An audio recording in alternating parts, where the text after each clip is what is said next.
Alors aujourd'hui pour moi c'est retour sur les bancs de l'école. Je suis à l'École nationale de police de Toulouse et je vais redécouvrir la formation initiale des gardiens de la paix. En attendant, je vais aller découvrir ma chambre pour ces quelques jours.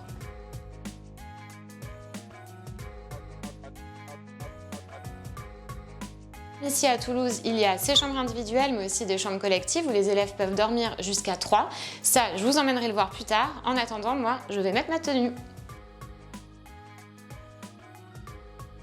C'est une école dynamique dans les moyennes structures de l'académie de police qui a à peu près actuellement 10 sections d'élèves, gardiens de la paix, policiers adjoints, à peu près 125 permanents, à la fois sur la partie ressources, sur la partie formation évidemment. Et ça demande un savant travail d'orchestrage voilà, qu'on arrive à gérer au quotidien.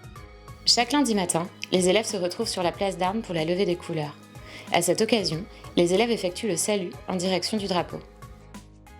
Aux armes, citoyens.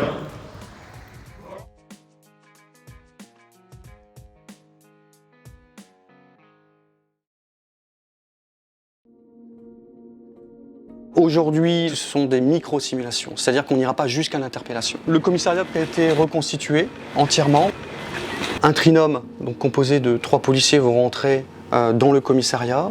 Ils vont prendre en premier donc, des consignes. Une fois qu'ils seront partis en patrouille, nous allons les appeler par radio et nous allons leur donner leur mission, comme s'ils étaient sur le terrain. TN31 de TP 530 pour une prise d'écoute.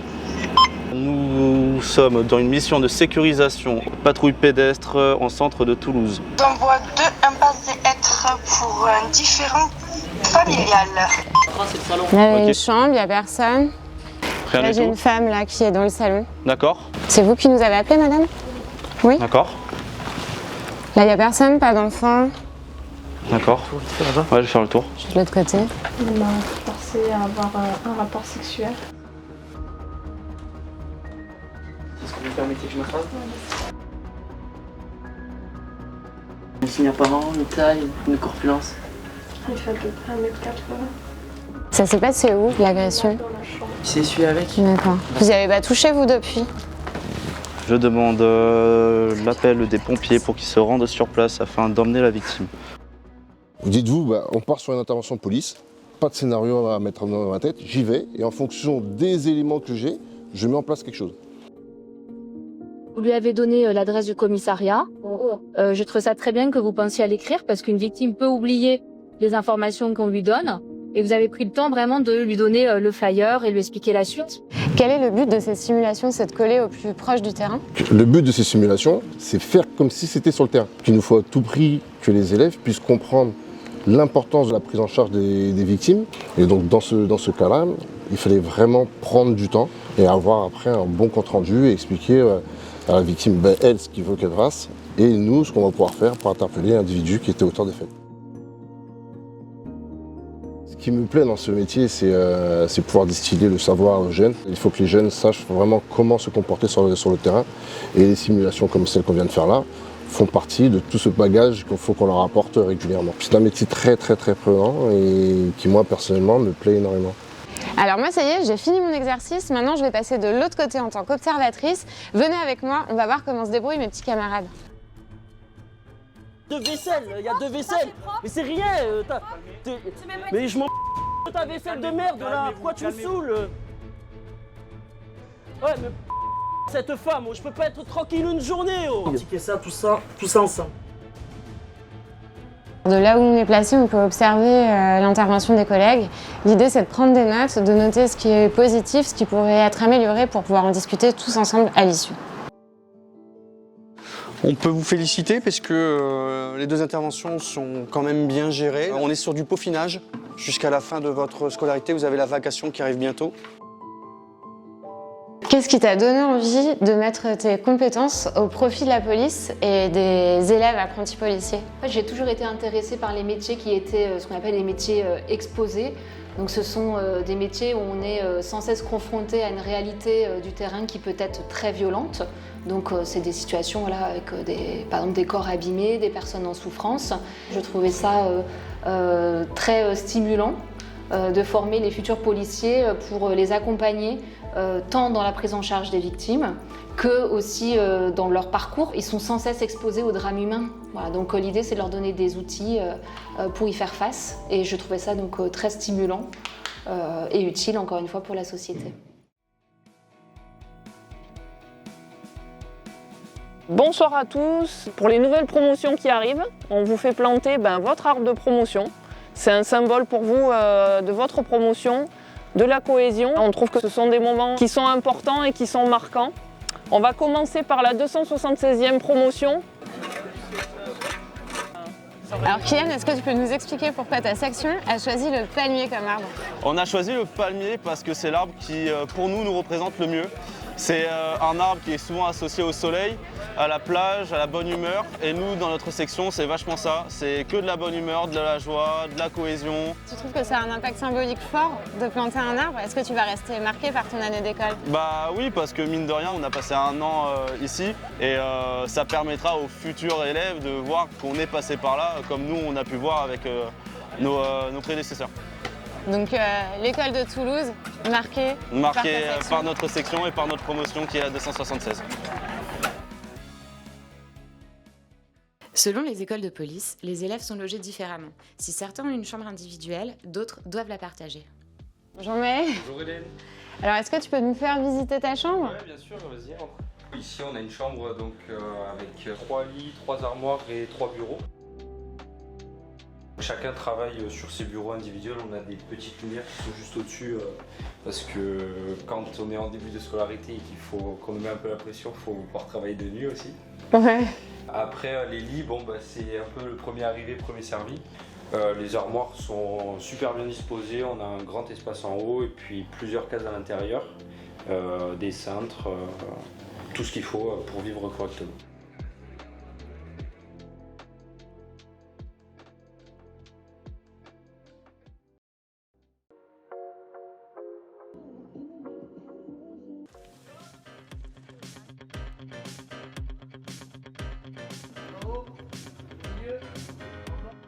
L'école de police, c'est aussi beaucoup de sport. Alors là, avec la section 1, on va s'essayer à la boxe. Je m'équipe et c'est parti.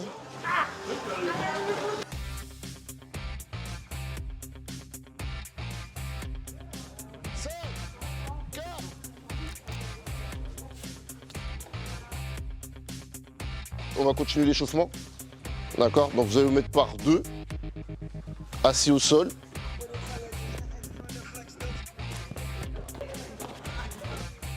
Et on se met à genoux. C'est hyper fatigant, c'est cardio.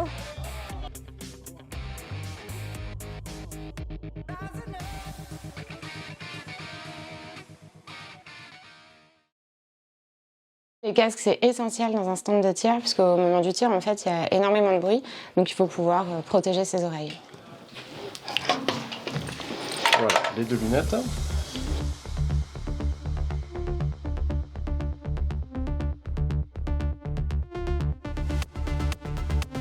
Alors évidemment, le tir et l'apprentissage de l'emploi des armes fait partie intégrante de la formation d'un élève gardien de la paix. Ils vont devoir obtenir une habilitation avant de faire leur premier stage sur le terrain.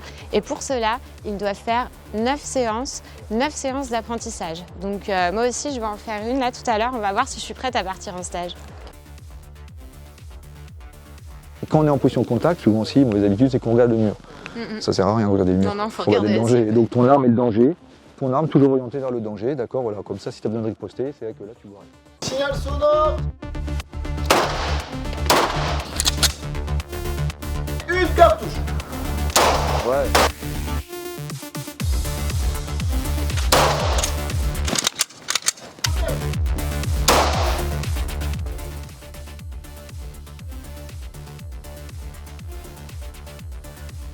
« 19 sur 20, je suis habilitée. Et bah pour moi, tu es habilité. Comment ça se passe? Ça va être quoi la première séance pour les élèves qui arrivent? On leur rappelle tout ce qui est règle générale de sécurité. Il faut qu'ils soient capables de maîtriser les procédures d'emploi, être capables de percevoir l'arme, la contrôler, la mettre en service, la mettre en sécurité. Tu vois la base à chaque fois. Voilà.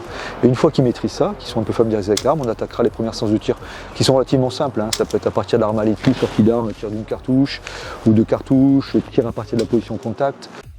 Qu'est-ce que tu dirais à quelqu'un qui pourrait avoir envie de devenir un policier, mais qui pourrait se poser des questions par rapport à l'arme? L'arme, le problème, si tu veux, c'est qu'il faut dédramatiser. Souvent, voilà, ils arrivent un petit peu avec des idées un petit peu préconçues. On leur apprend le volet juridique, hein, d'accord, plus le côté pratique, et puis l'analyse, le discernement par rapport à cet usage de l'arme. Hein. C'est pas que faire des trous dans un carton. Il y a beaucoup d'appréhension au départ, et ils prennent confiance au fur et à mesure. Pour moi, tout le monde peut y arriver. Travail et confiance. Travail, confiance, ah oui, oui, et puis surtout, écoutez bien écouter les consignes. Alors là, on va organiser une simulation de secourisme, des premiers gestes à avoir lors d'une intervention qui a mal tourné. Alors moi, visiblement, j'ai eu un petit souci au bras. Je crois que j'ai reçu un coup de couteau. Mais de mon côté, j'ai riposté et il y a un jeune homme qui est blessé à la cuisse juste derrière moi. Donc maintenant, on va voir comment les élèves vont réagir et est-ce qu'ils vont utiliser les bons gestes et les bonnes techniques. Il m'a planté! Monte ta main! J'ai mal au bras? Mon bras? Aidez-moi. Vous êtes blessé à quel endroit, madame, exactement? Là, au bras, je peux pas regarder, j'ai pas regardé. Ma collègue va s'occuper de vous, d'accord? Gardez votre calme et essayez de ne pas bouger. Ok, mesure prise de secours, poste de garrot. Est-ce que le saignement s'est arrêté des deux côtés? Oui, pour l'instant, les saignements se sont arrêtés. Vous appelez le 15 immédiatement ou le 18, vous me mettez en ligne avec, en direct, et vous me donnez la suite à l'issue. Alors le programme au départ, ça va être tout ce qui englobe le premier secours civique, ça c'est la base. Ensuite on part au premier secours en intervention. C'est vraiment un attrait purement police. C'est-à-dire c'est tout ce qu'on peut trouver dehors, à savoir des malaises, des blessures par balle, des blessures par coup de couteau, des étouffements potentiels qui peuvent arriver. Donc en fait nous l'idée c'est d'arriver à la fois traiter la menace ou une agression qui serait en cours, tout en étant capable de porter secours aux éventuelles victimes. Notre rôle, c'est d'essayer d'apporter les premiers soins, en tout cas ce qu'on peut faire pour en tout cas limiter l'aggravation d'une situation et viser les secours rapidement pour qu'ils puissent intervenir. On fait vraiment des interventions typiques police, quoi.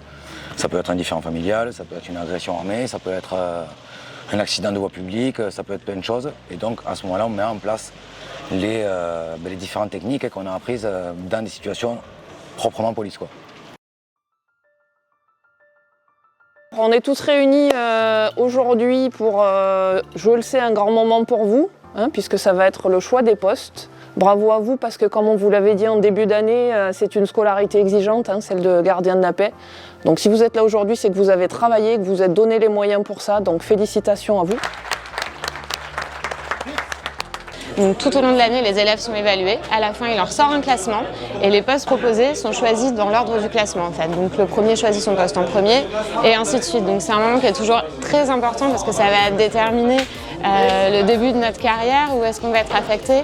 Les choix ne sont pas toujours ceux qu'on aurait voulu faire. Donc c'est toujours un moment qui est très émouvant, très chargé pour les élèves.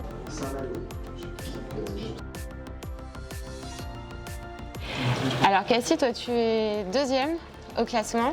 C'est bientôt l'heure du choix des postes pour toi. Comment est-ce que tu as vécu la scolarité? Après les cours, j'allais faire mon sport quotidien.